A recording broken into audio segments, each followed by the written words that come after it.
She never marched into any room demanding to be seen. She never stood on a stage, wrapped in borrowed authority, shouting at the sky about how different she was. She never asked the world to move for her. She never begged history to remember her name. She never posted a single word about herself online. She never hired anyone to tell her story. She never sat in a boardroom and explained to a row of tired men why she mattered. She just lived. And somehow, because of the way she lived, quiet, rooted, deliberate, like a tree that never notices it has become the tallest thing for miles, the world turned and found her standing there. Already legend, already done. This is not a story about a woman who fought her way to the top. It is a story about a woman who made the top come down and sit beside her. Her name was Asha Mwenye. She was born in red dirt. She died in the memory of thousands who never met her.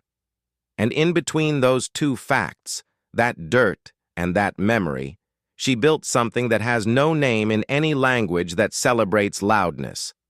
Somewhere between her first breath and her last, Asha rewrote the oldest question humanity keeps asking itself. What does power actually look like when it is not performing for anyone? The answer looked like her hands, steady, unclean from real work, belonging entirely to themselves.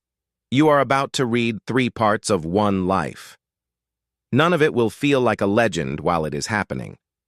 That is the whole point. Legends never do. Not from the inside. From the inside, a legend feels like Tuesday. It feels like another day of doing the one thing you know how to do. It feels like small choices made in small rooms watched by no one. But the accumulation, that is where the story lives. Read carefully. Because what Asha Mwenye did, she did without a single raised voice. And if you are not paying attention to the quiet ones, you are already behind. The village of Kigera sat at the edge of a plateau that had no business being as beautiful as it was. The land there was the color of old rust, cracked in long diagonal lines like the earth had made a fist and slowly opened it over 10,000 years. Acacia trees grew at angles. The sky sat low and enormous. Rain, when it came like a decision, all at once and without apology. And the red dirt swallowed it without ceremony and went back to being dry within an hour, as though the rain had never existed, as though it had only been a rumor. Into this place, in the very early morning of a day nobody recorded, Asha Mwenye was born. Her mother delivered her on a woven mat on a mud floor, while her father stood outside and listened to the sound of nothing and tried to feel ready. He was not ready. Nobody ever is. The midwife was a woman named Zawadi, who had delivered 64 children in that village and said that every one of them arrived like they were apologizing for something except this one. This one came out and looked around, not crying, not immediately, just looking, taking stock. Zawadi would tell this story for the rest of her life, exaggerating it in the way that only true stories earn the right to be exaggerated. She would say the baby looked at the room, and the room looked back, and something passed between them like a negotiation. Her father named her Asha. It meant hope. In the context of Kigera, with its rust-colored dirt and its low sky and its water that arrived like a rumor and left like a secret, naming a baby girl Hope was either the most optimistic thing a man could do or the most honest admission that hope was all you had. Her father meant it both ways. He was that kind of man. The kind who understood that 2 opposite things can be true at the same time, and that the tension between them is not a problem to solve but a place to live. Asha grew up in that tension, in the space between enough and not enough, in the crack between what Kigera was and what everyone who had ever loved it had secretly wanted it to become. She was the 3rd of 5 children. This is important not because of her place in the birth order, but because of what being 3rd teaches a person. First children are studied like experiments. Last children are indulged. Third children are largely left to figure themselves out, which is a form of parenting that is either neglect or genius depending entirely on the child. For Asha, it was genius. She walked at 9 months. She learned to carry water before she learned to read, which was the sequence available to her and which she accepted without drama.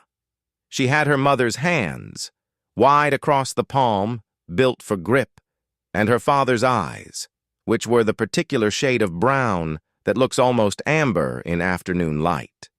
She was not small. She was not large. She was exactly as much as she was, and she inhabited that measurement completely, without apology or aspiration toward any different size. The school in Kigera was a single room with 2 windows and a teacher named Mr. Inose, who had studied in Nairobi and come home because Nairobi had asked too much of him in ways he couldn't name. He taught the children to read in Swahili first and English second, and mathematics in whatever language arrived nearest to the answer. He was not a perfect teacher. He was a present one, which is the harder thing to be. Asha sat in the second row. She never raised her hand. This is the first time that detail appears in her story, and it will appear again, because it is not a detail. It is a pattern. It is her entire philosophy condensed into a physical habit. She did not raise her hand because she did not need the validation of being called on. She already knew. She was content to know. The knowing was the point. The performing of knowing held zero interest for her. Mr. Debose noticed this and was troubled by it in the beginning. He called on her anyway, as a test. She answered every time precisely without decoration, and then went back to watching out the window where the acacia trees stood in their permanent lean against the afternoon wind. He stopped calling on her after a month. Later, in the last years of his life, when journalists and documentary filmmakers began visiting Kigera to trace Asha's origins, Mr. Osi would sit in the shade outside the school and describe her the same way every time. He would fold his hands on his knees and he would say, "She was not the brightest child I ever taught. She was the most complete." He meant that she had no gaps in her. Most children, he said, were brilliant in one corner and hollow in another. Asha was even, floor to ceiling, wall to wall. Well, there was no place in her where the room dropped suddenly into nothing. He found this, as a teacher, both gratifying and faintly alarming. Because children with gaps are children you can help. Children without gaps are children you can only watch. She was 10 years old when the first water crisis hit Kigera. It had been a crisis before. The water in that region had always been a negotiation. But this particular year the rains did not come at all, not even as a rumor, and the 2 wells that served the village dropped to levels that meant rationing, and rationing meant the arithmetic of survival that everybody did quietly in their heads and nobody said out loud. The village council met. The men sat and the women stood at the edge and listened, and the children were not invited. Asha stood at the very edge of the edge, technically outside the circle, technically not there. And she listened with the quality of listening that is not passive, the quality that is a form of eating, consuming everything, wasting nothing. The council's solution was to send a group of men to petition the district office 40 kilometers away for emergency water allocation. This was a reasonable solution. It was also the solution they had tried 3 years before, and it had taken 11 months to produce a partial result. Asha walked home and said nothing to anyone. She spent 3 days doing something that nobody noticed because it looked like nothing. She walked the plateau. She walked it in grids, which is not how 10-year-olds walk anywhere, but she had seen her father mark land for planting that way once, and the logic of it had lodged in her like a splinter. And she walked, and she looked at the ground, and she looked at the slope of things, and she looked at where the earth was a slightly different color, a darker rust, a color that meant something had been wet there more recently than the surface suggested. On the 4th day, she told her father. He was not the kind of man who dismissed a 10-year-old girl, which is worth saying because such men were not common in Kigera and are not common anywhere. He listened. He walked with her. He looked where she pointed. He brought two other men who understood land and water, and the memory that soil holds when it has been saturated, and how long that memory lasts, and what it implies about what lies beneath. They dug. 14 meters down, on a Tuesday, they hit a secondary aquifer. The water that came up was clean. Not perfectly clean. Nothing in Kagera was perfect, but clean in the way that matters, the way that is drinkable and usable, and the way that meant Kagera did not have to wait 11 months for a partial result from a district office 40 kilometers away. The village celebrated. There was cooking, and there was music, and there was the particular communal joy that only scarcity can produce. The joy that knows what it is celebrating because it knows exactly what the alternative felt like. Asha's father was congratulated. He deflected every congratulation with honesty, pointing at his daughter, saying her name. Some people nodded and moved on because she was 10, and it was easier to credit the man who had done the digging than to sit with the more complicated truth of who had known where to dig. Asha did not mind this. She was at the edge of the celebration, watching, eating a piece of roasted corn, looking at the new well with the expression of someone who has already moved on to the next problem. Because she had. The water was found. That was done. There were 4 other things she had noticed while walking the plateau in grids that she had not yet told anyone because they were not urgent yet, and she had learned early that information delivered before it is needed is noise, and noise is its own kind of waste. She filed them away. Patience was not a virtue she had been taught. It was a structural feature of the way her mind worked, the same way her hands were wide across the palm. It was just how she was built. The year she turned 12, her mother got sick. The illness was not dramatic in the way that illnesses in stories usually are. It was the grinding kind, the kind that takes instead of strikes. Her mother lost weight, and then more weight, and then the weight of her own energy, and the compound required a rearrangement that nobody discussed because discussion was not how the compound worked. Things shifted and everyone shifted with them, and Asha's position shifted most. She began rising before dawn. Not because anyone told her to, but because the compound needed someone to rise before dawn, and she was the person who noticed that it needed this, and she was constitutionally incapable of noticing a gap without filling it. She made fire. She fetched water from the new well, her well, though she never called it that.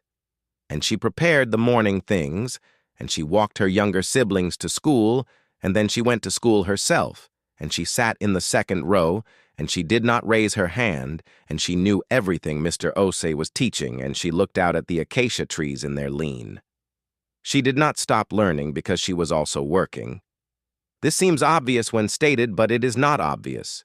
Most people, when their life weight doubles, abandon the weightless thing first.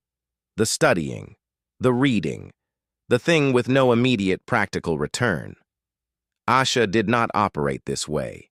She had decided, without making it a decision, that the learning was load-bearing, that she could not remove it without something collapsing. She was right. She just didn't know yet what it was bearing. What she was building was so slow and so quiet that even she could not see the shape of it yet. The year she turned 14, her mother died. The compound did not fall apart. This was Asha's doing, though she would never have used that language. She would have said the compound held because everyone in it worked, which was true. But the everyone in it working was organized by her without her organizing it out loud, the way a good kitchen works. Not because someone is directing, but because someone has thought through where everything should go before anyone arrived. Grief, for Asha, was a private country. She visited it. She did not move in. She cried exactly once, that anyone saw, and then she carried herself back to the surface with the particular posture of someone who understands that falling apart is a luxury she could afford, but a cost she was not willing to pass to the people around her who could not afford it at all. She was 14. She carried this like it was ordinary. It was not ordinary. It was the load-bearing thing. It was what the learning had been bearing all along, not her future, not some distant version of herself standing on a stage somewhere. It was this Tuesday, this weight, this family, this red dirt compound in Kigera at the edge of a plateau where the sky sat low and enormous, and the water now was not a rumor, because she had known where to dig. She stood at her mother's grave on a Friday afternoon when the light came in at the angle that makes everything amber-colored. And she looked at the mound of fresh earth, and she did not raise her voice, and she did not speak to the sky, and she did not make a declaration about what she would become. She just stood there, long enough that her younger sister came and took her hand.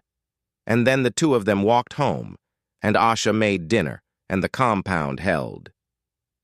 The first time Asha left Kigera, she was 17 years old, and she had a secondary school scholarship in her bag, and 60 shillings in her pocket, and a feeling she would not have called fear, because she had no language for this particular sensation, which was the sensation of a root being asked to do something other than hold ground.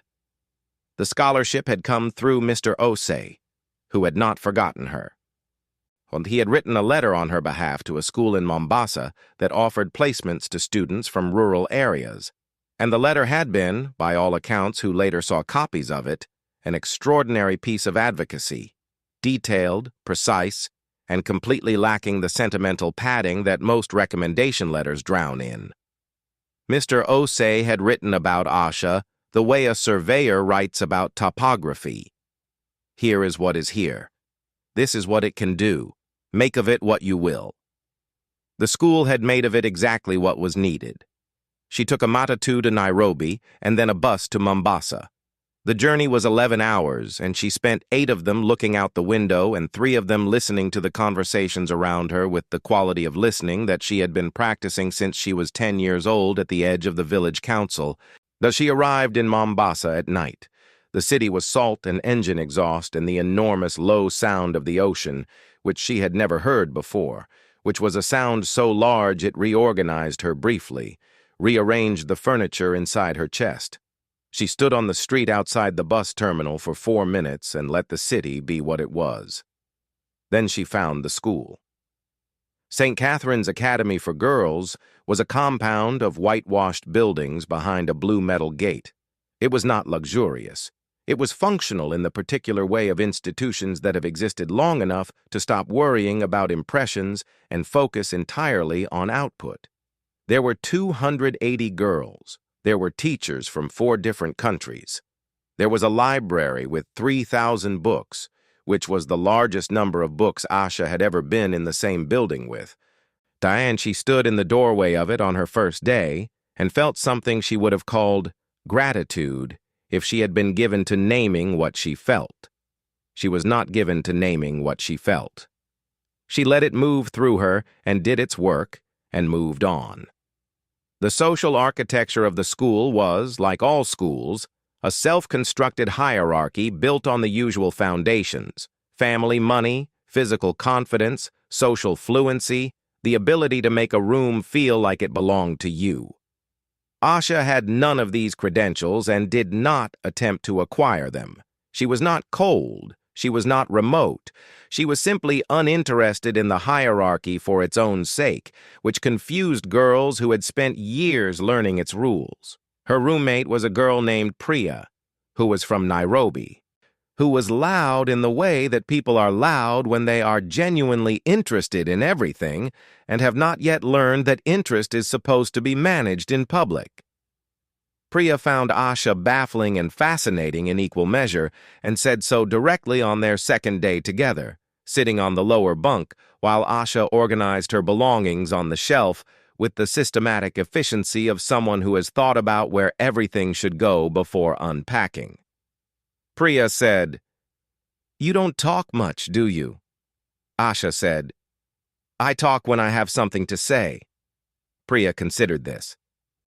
What if you have something to say and don't know how to start? Then I think about it until I know. Priya decided this was either very wise or very arrogant, and that finding out which one it was would be the most interesting project available to her in this school. This was the beginning of a friendship that would last 40 years and survive 2 continents and 1 significant professional betrayal that was later repaired, and multiple disagreements about things that mattered, and complete alignment on things that mattered more. Asha studied with the same pattern she had always used. She did not raise her hand. She absorbed everything. She never needed to be told something twice because the first time she heard it, she filed it with every related thing she already knew. And the filing was so thorough that retrieval was instant, and the connection between things was so visible to her that she often found the answer to a question before the teacher had finished asking it, not by being fast, but by understanding where things connected before the question had formally identified the connection. Her mathematics teacher was a man named Mr. Hendricks, who was South African, who had spent 20 years teaching in 3 countries, and who claimed, in retirement, that he had encountered 4 genuinely exceptional mathematical minds in all that time. Asha was one of the 4. What distinguished her from the other 3, he said, was not ability, but application. The other 3 had been brilliance at rest. Asha was brilliance with an agenda. She had decided, without announcing it, that she was going to understand water. All of it. Not just the practical finding of it, which she already knew something about, but the science beneath the finding, the hydrology, the geology, the chemistry, the infrastructure engineering that moved water from the ground to the people who needed it. She had decided this the afternoon her mother died, standing at the grave in the amber light, not as a tribute, as a fact. She had known where to dig because she had watched the ground carefully. If she understood the ground more, she would know more. That was all. That was the entire logic. St. Catherine's did not teach hydrology. It taught biology, chemistry, geography, and mathematics, which are the 4 walls of the room that hydrology lives in. Asha built the room herself from those 4 walls, reading outside the curriculum, and finding papers in the library that were too advanced for her by 2 or 3 years, and reading them anyway, slowly, building vocabulary as she went, using the mathematics as the skeleton and the chemistry as the flesh. By the time she was 18, she had a working understanding of groundwater systems that was, while incomplete, broader than most people acquire outside of a university program. She did not know this because she had no point of comparison. She was simply filling a gap because the gap existed. The thing that changed everything, not dramatically, but with the particular quiet force of things that actually matter, happened in her 2nd year. There was a visiting lecturer, a woman named Dr. Amara Diallo, who worked for an international water access organization based in Geneva. Dr. Diallo was Malian, 60 years old, small in the way that extremely dense things are small, with the quality of presence that belongs to people who have spent decades in rooms where the stakes were real. She came to St. Catherine's to speak about water access in sub-Saharan Africa, and she spoke for 40 minutes, and she took questions. Asha had a question, not a question that signaled she had been paying attention. A question that identified a gap in Dr. Diallo's model. A gap about the relationship between informal community water-sharing practices and official infrastructure rollout timelines. The way that formal solutions, when they arrived late, sometimes disrupted informal systems that had already adapted successfully to scarcity and were more resilient than the official solution would replace them with. It was not a student's question, it was a peer's question. Dr. Diallo stopped. She looked at Asha for a moment that lasted long enough for the other girls in the room to feel its weight. She said, "Who taught you that?" Asha said, "Nobody. I read the failure case studies." The other girls were watching. The room had shifted its attention without knowing why, the way rooms do when something real is happening. Dr. Diallo asked Asha 2 follow-up questions. Asha answered both. The answers were not performance. They were the answers of a person who had read the failure cases, because she genuinely wanted to understand why smart solutions built by educated people with resources and good intentions had walked into communities and made things worse. She found this pattern more instructive than the success stories because the success stories told you what worked, which was useful, but the failure stories told you what broke, which was essential. After the session, Dr. Diallo asked to speak with Asha privately. They sat in a small room that smelled of whiteboard markers and open windows, and Dr. Diallo asked her about Kigera. Asha told her. Not the emotional version of Kigera, not the version framed around her mother's illness, or the water crisis, or the grief and the weight of it. The practical version. The soil color that was darker, the grid walks, the 14 meters, the secondary aquifer. She told it the way a surveyor tells topography. Dr. Diallo listened with the quality of listening that recognized itself. Before she left, she gave Asha a card with an email address on it and said, "When you finish school, write to me. Tell me what you've learned. I will reply." Asha put the card in her left shoe for the Matatu ride back from the lecture hall because it was the safest place she had. She transferred it to her notebook that evening, and she put the notebook under her pillow. Not because she was precious about it, because she was deliberate about it. There was a difference. She finished St. Catherine's 2 years later with the highest aggregate score in her class, which was noted in the graduation program and acknowledged by the headmistress during the ceremony, and then Asha went home to Kigera for 3 weeks before the next thing, because the compound needed her to come home and she needed to come home. Her father had aged, and her siblings were growing in the particular direction that children grow when someone capable has been organizing things from a distance, growing toward their own competence because they had no other choice. The compound was functional, not thriving, functional.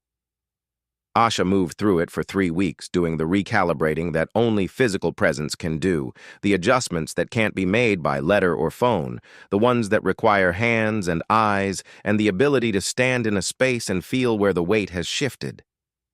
She wrote to Dr. Diallo on the 22nd day. She did not write about herself. She wrote about Kigera.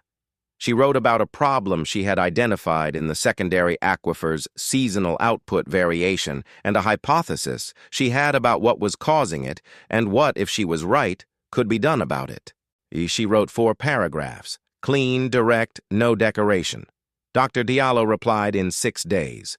The reply was 12 paragraphs long. It began with, "You are not wrong about the seasonal variation. Here is the technical literature that addresses exactly what you are observing, and here is what is missing from that literature, and here is where your hypothesis is stronger than what the literature currently offers." Asha read it 3 times. Not because it was difficult, because it was the first time someone had met her at the level of the work and pushed back from that level, and she wanted to sit in that feeling long enough to understand what it was. What it was respect. She had been respected before. Mr. Osei had respected her. Her father had respected her. But this was a specific kind of respect, the kind that says not only that your mind is good, but that your mind's output is worth engaging with seriously, worth the time of a 60-year-old expert who could have spent those 12 paragraphs on anything else. This was the respect of being seen as someone already doing the thing, not someone preparing to do it eventually. She sat with that for exactly 1 evening. Then she wrote back. The correspondence continued for 9 months. By the end of it, Dr. Diallo had arranged a partial scholarship to a university in Dar es Salaam, Environmental Engineering Department, with a focus on water systems. The arrangement required Asha to also work 20 hours a week for a regional water NGO as a field research assistant. This was not a concession. And this was the part Asha would have invented herself if it hadn't been offered. The night before she left Kigera for the 2nd time, she walked the plateau again. Not in grids, just walking. The acacia trees in their lean. The sky big and low and holding the last light. the earth the color of old rust, cracked in its long diagonal lines, carrying in its depth the water she had found 5 years ago that was still clean, and still there, and still Kigera's. She did not say goodbye to the plateau. She was not that kind of person. She just walked it and went home and packed her bag, and the next morning she was gone. The university in Dar es Salaam was the largest institution Asha had ever moved through, which meant it was the institution most designed to make a person feel like a component part of a system rather than a person. Or she accepted this without distress. She had grown up in a village where survival was a collective enterprise, and individuality was useful only insofar as it served the collective, so the experience of being a component in a system did not erase her. It clarified her. It showed her, by contrast, exactly where she was distinct.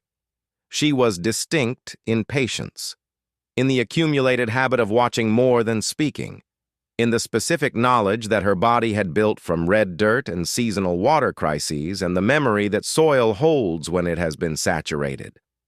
Most of her classmates had come from cities. They knew the theory at a level that was precise and well-organized. They did not know what the ground looked like when it was lying to you about how dry it was. That is not a knowledge you acquire in a classroom. That is a knowledge that costs years of Tuesdays. She was also distinct in the quality of her questions, which were the same questions she had always asked. Not the questions that demonstrate comprehension, but the questions that identify the next crack in the foundation of what is known. Her professors noticed this unevenly. Some of them found it galvanizing. One of them found it threatening, which was information Asha registered and filed away without drama. The field work with the NGO was done in communities outside Dar es Salaam, satellite villages and peri-urban settlements where water access was technically improved on paper and practically complicated on the ground. She conducted surveys. She mapped infrastructure. She sat in community meetings and listened with her eating quality of listening, and she wrote reports that were, according to her supervisor, the most useful field documents the organization had received in 3 years. Her supervisor's name was Solomon Okiki. He was 38. He had been doing field water access work for 12 years and had the posture of a man who had been optimistic about systems once and had learned better and had rebuilt his optimism from scratch on a harder material, something closer to pragmatism than hope. He and Asha understood each other immediately in the professional sense, which is the most durable kind of understanding. He gave her more complex work. She did it. He gave her work that technically exceeded her role. She did it. He promoted her 6 months before her degree was finished, which required a conversation with the university that he conducted without telling her about it, because he knew she would redirect the conversation toward whether the promotion was premature, and he had no interest in that conversation. She found out when she received the contract. She sat with it for 2 hours. Then she went and found him in his office. She said, "You didn't ask me." He said, "I know. You would have said it was too early." She said, "It is too early." He said, "I know. It doesn't matter. You're already doing the work." She thought about this. She said, "That's not how promotions work." He said, "That's exactly how promotions work when the person is already doing the thing. The title catches up. It always catches up." She accepted the contract. He was right that she was already doing the work. He was also right in a deeper way that neither of them said out loud, that she had been always doing the work before the recognition arrived, and that this sequence, work first, recognition after, was not a disadvantage for her but a structural feature of who she was. The recognition only confirmed what existed. It added nothing. It subtracted nothing. The work was the same before and after the piece of paper.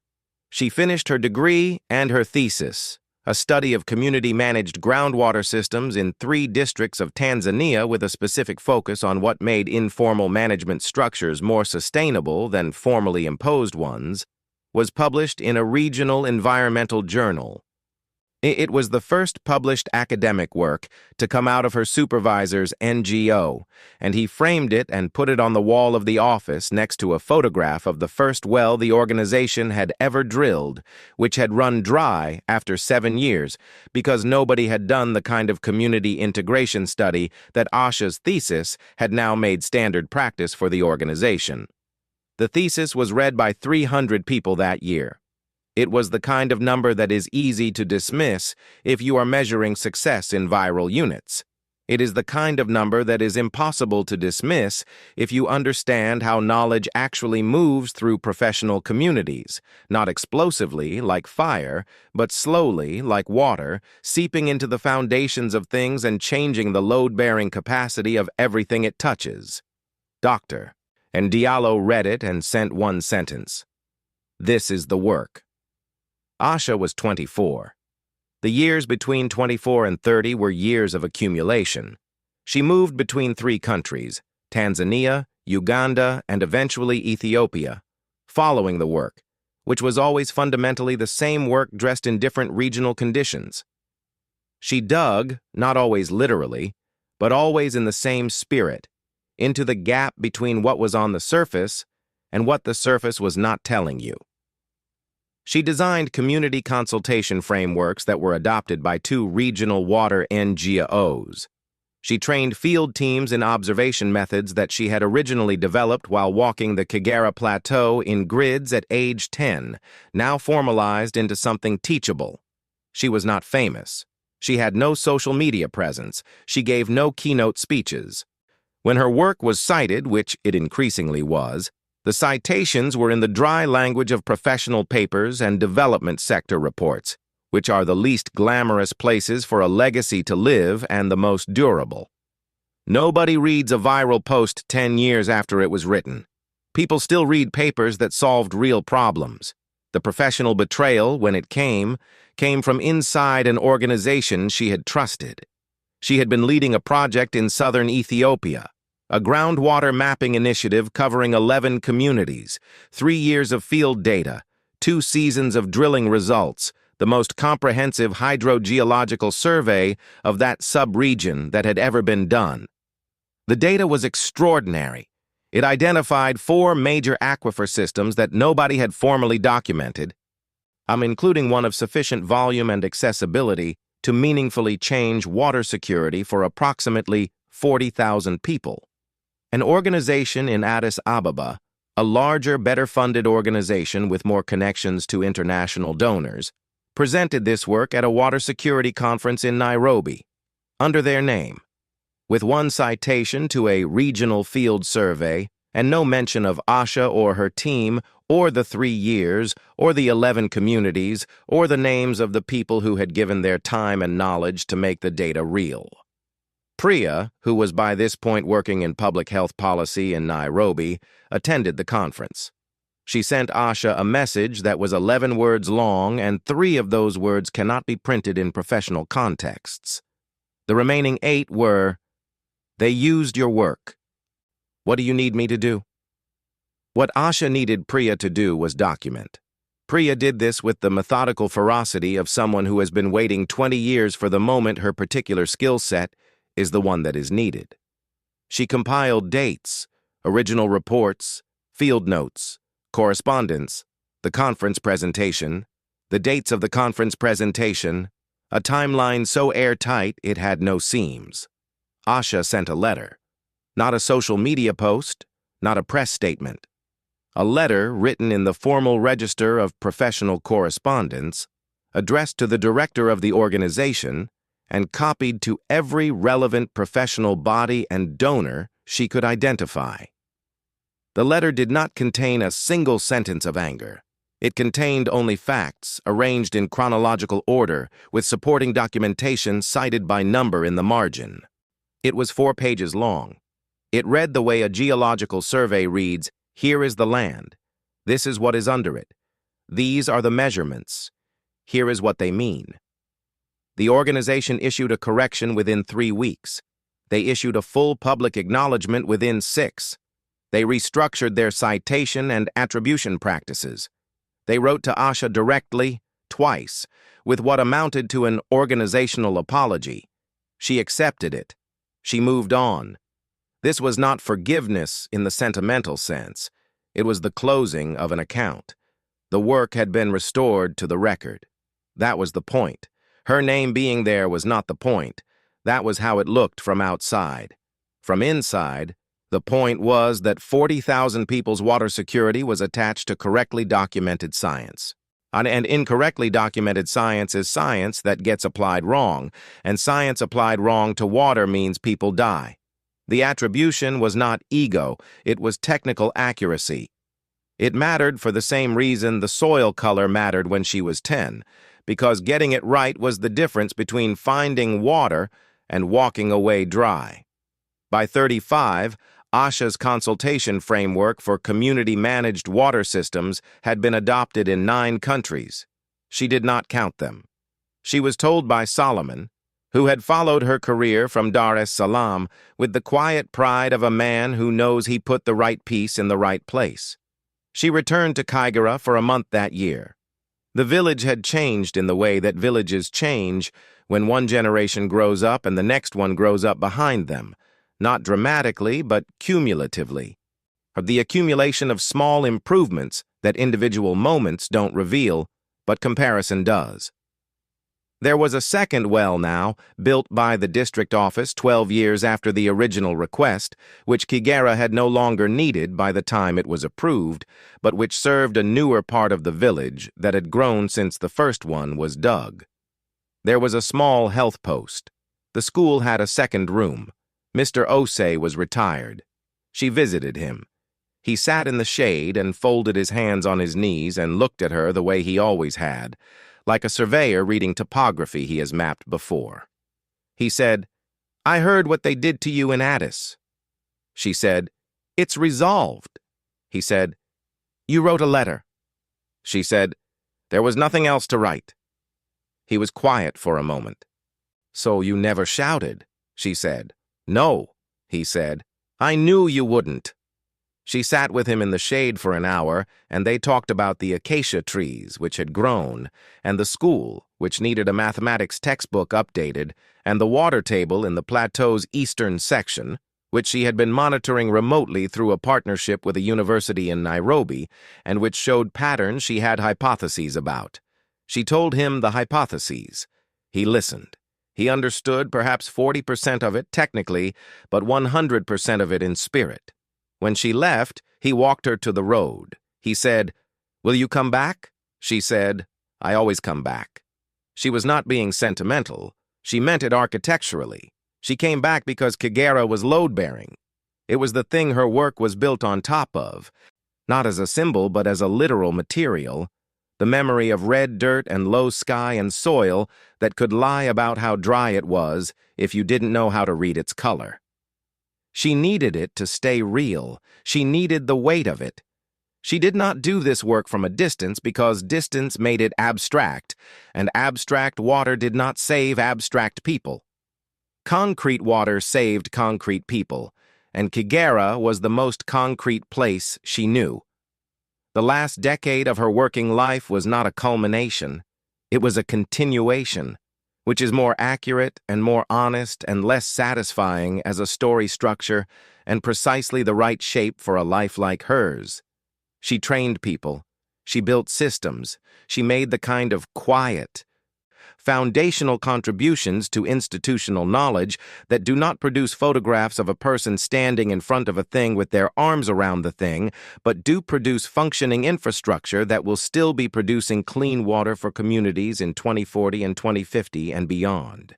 She was recognized eventually in the way that serious work is recognized, not with a headline, but with a career achievement award from a professional body she respected, presented at a dinner in Kampala that she attended alone and sat through without giving a speech because she had declined to give a speech, which confused the organizers and which she did not explain. Priya was at the dinner.